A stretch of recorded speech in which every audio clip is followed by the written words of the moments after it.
people want to be more like you. Really? So, and you know what, for the fate of humankind, I think it would be great to have more Elon Musks. So what do we need to do to become more like Elon? I don't know if it's, I think it maybe sounds better than it is.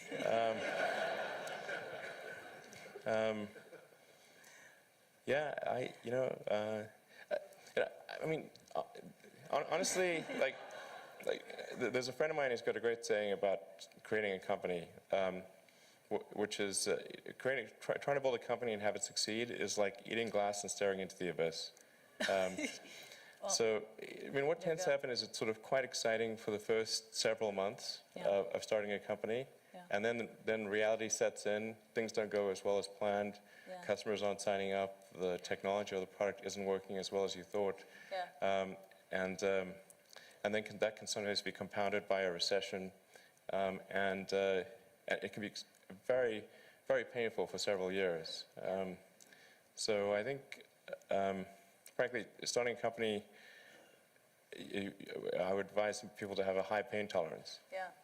And thanks for reminding us of the harsh, very harsh and brutal reality of launching a startup. There is that Elon Musk / Tony Stark mystique. People think, you are, Robert Downey Jr. modeled his character, Tony Stark, Iron Man, on you. It's easy, it's fun. You're a superhero titan of industry. But it's really hard. It's really difficult. And it's something that requires perseverance and grit. Do you fear that maybe in this generation or the younger generation that they don't have that perseverance and grit to take on these really tough challenges? I think some people do. Yeah. But no, I think it is definitely true that, I mean, maybe there are occasionally companies that get created where there's not an extended period of extreme pain, but I'm not aware of very many of such instances. Yeah. But I do think that new great entrepreneurs are born every day, and we'll continue to see amazing companies get built. Yeah, but I would definitely advise people who are starting a company to expect a long period of quite high difficulty. Yeah. But I mean, as long as people stay super focused on creating the absolute best product or service that really delights their end customer, if they stay focused on that, then if you get it such that your customers want you to succeed, then you probably will. All right. You have to focus on the customer and delivering for them. Yeah. Make sure if your customers love you, your odds of success are dramatically higher. Yeah. All the entrepreneurs in this room, they're listening to that message. And we're running out of time, so this is the final question.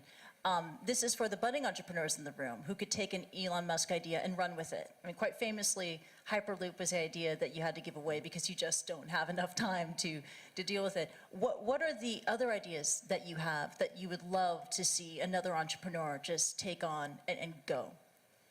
Well, I think there's a lot of opportunity in general in electrification of transport. So electric aircraft, I think there's a lot of opportunity there.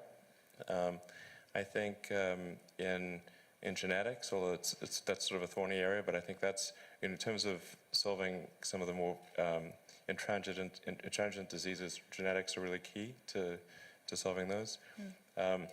Something that I think people maybe are only beginning to look at is establishing some kind of brain-computer interface.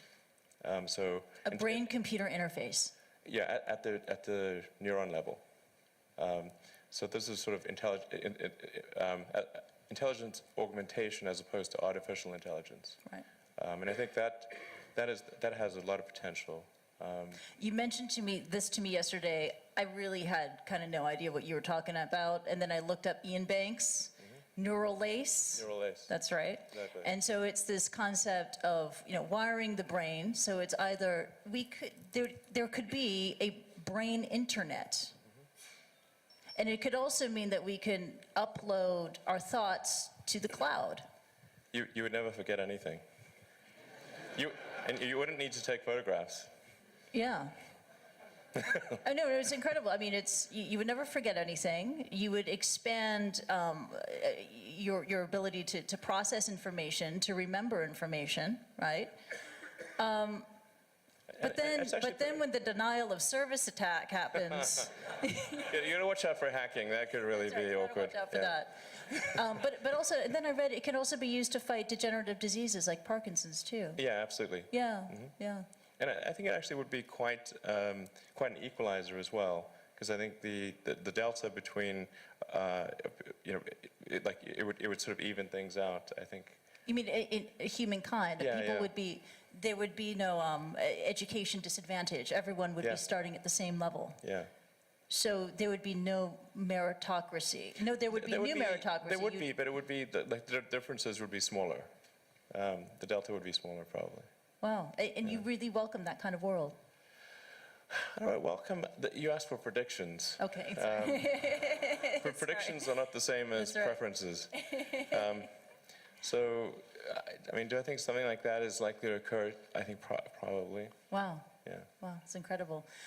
We could go on and on. Unfortunately, we have to wrap and leave it at that. Let's give it up for Elon Musk. That was really awesome. Thank you so much. Thank you. Thank you.